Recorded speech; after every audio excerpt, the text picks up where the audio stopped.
One of the things I really am interested in about your life is the migration of your journey and the different places and things that you have touched in your life.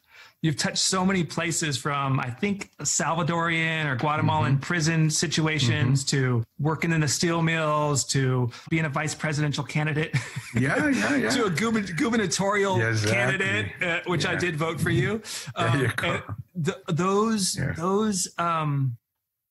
Those migrations, as you reflect on it.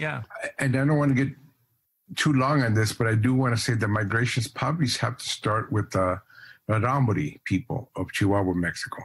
That was my mother's tribal roots. Bless her that she always reminded me about that. A lot of Mexicans don't know where tribes are from. They're all indigenous at some level, but they don't know. And she always said, we're Rarámuri, which people call the Tarahumara. I was very, what is this? I want to know this. None of my brothers and sisters were interested but me. So I went down there. And that was important migration, because then I found my indigenous connection. It's important for me because that means that I consider myself an immigrant to this country. I was born in El Paso, Texas. We lived across the border, Ciudad Juarez.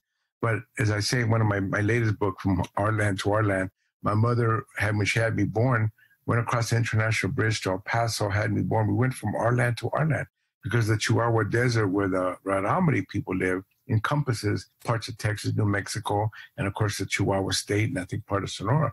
So this is our land. The Rarámuri have been there at least 10,000 years. So I am actually very connected there. The fact that I might have a bunch of other stuff besides Native is immaterial. I'm not a fractured person. I am Native in every way that I can imagine, except, of course, that I don't have the traditional tribal connection. I don't have a reservation. I don't have the language. But I did go down there to meet with them, and they helped me understand the migration that I went through. Working class Mexican migrant family. I ended up in Watts and East LA and working in industry. And that also opened up a whole new world. We weren't supposed to be writers and thinkers and scientists. We were being geared for the LA industry, which people don't know was the largest in the country. I mean, they think about Chicago, Detroit, Cleveland. They think about all these great cities, but LA had more manufacturing than any other city. And I worked in all those. I worked in paper mills. I worked in construction. I worked in foundries. I worked in the chemical refinery. I worked in the steel mill. In other words, that was the only way out of the gang life, was to work. And so that was another trajectory. And I wrote a whole novel on it called Music of the Mill that was trying to tell that story fiction-wise, but it was trying to tell that story of that migration. So for me, it was important that I had that. But one of the things, again, the struggle to be a writer was I really don't want to end up this way. I love working, by the way. I was a mechanic, pipe fitter, welder. I did all this work.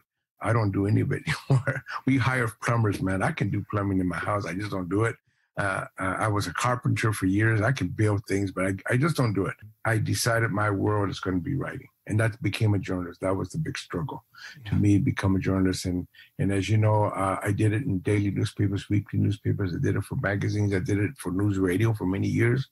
I worked for CNN, NBC, Westinghouse. I did a lot of, but I also got blacklisted, especially in daily newspapers because of my politics, because I was trying to tell the story of my community.